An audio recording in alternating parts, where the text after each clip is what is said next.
Does God exist? If so, what does he look like? Is there one God or many? What if God was one of us? Or better yet, a woman? Today we will be answering none of these questions. Instead, we are looking into the origins of religion and why in our ancestral past, humans felt the need to adopt one.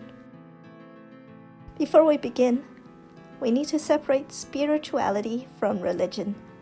Spirituality is the feeling of being connected to something larger than oneself, and religion simply honors this feeling. For this debate, we will define religion as a specific fundamental set of beliefs and practices generally agreed upon by a number of persons or sects.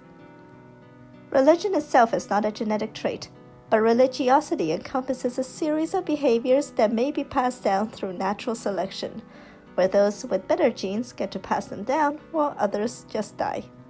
So let's determine whether or not having a religion is adaptive in the evolutionary sense, ensuring your survival and passing down your genes.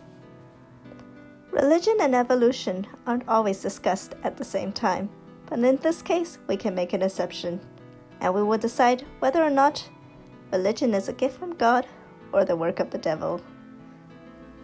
Let's start off with playing the devil's advocate.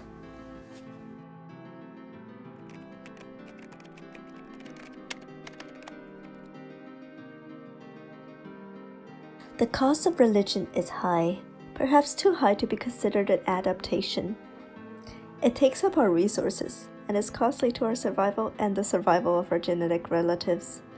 Religious individuals pass a lot of their time at their institutions, helping for events or as a teacher to others. These are all time-consuming activities.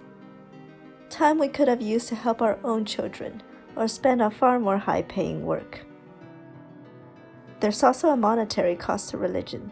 This includes donations to your church and church-related events, both of which are given to non-related individuals.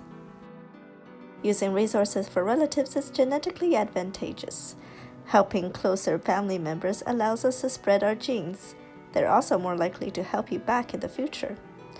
Helping strangers, on the other hand, ensures neither of these, making it bad for your gene transmission.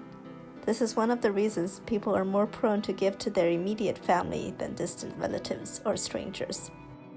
Giving to a religious institution with no genetic relation is generally bad for you, evolutionarily speaking, but not without all benefits.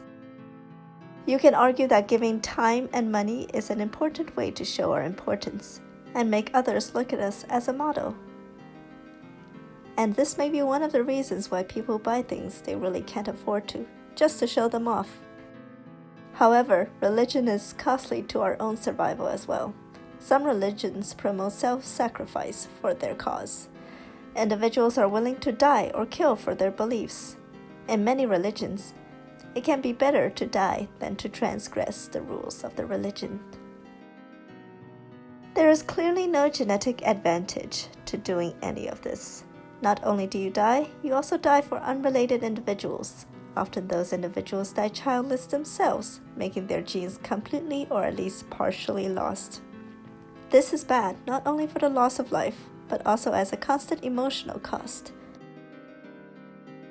Larger and more complex societies were not only more likely to be religious, but also are more concerned by violators and willing to punish them. Punishing isn't always fatal, but it will give a constant sense of fear for the religious individual. And that fear is wasting energy that could be better spent on more productive tasks. Believing in these religious rules can become emotionally consuming and reduce your overall fitness and survival. And these costs extend not only to you, but to relatives as well. In general, religion is inherited by the teachings of the parents or caregivers. Listening to your parents is advantageous. You can understand basic dangers, such as not swimming in infested waters or jumping from the top of your house. These all help you survive. But this innate trust for your parents can be disadvantageous when it decreases your potential survival. Parents can promote beliefs that can contradict our own, things like homophobic attitudes. Generally, the more religious you are, the stronger those attitudes become, to the point where God is more important than family.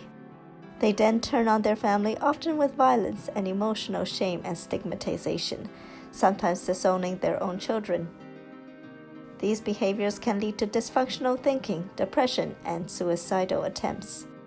Regardless of your political beliefs, we can all agree that disowning children is, well, bad and very costly. After all, you've invested so many years in raising them, and now suddenly you are reducing their fitness. Depressed individuals are less likely to find a mate and spread their, and by extension, their parents' genes.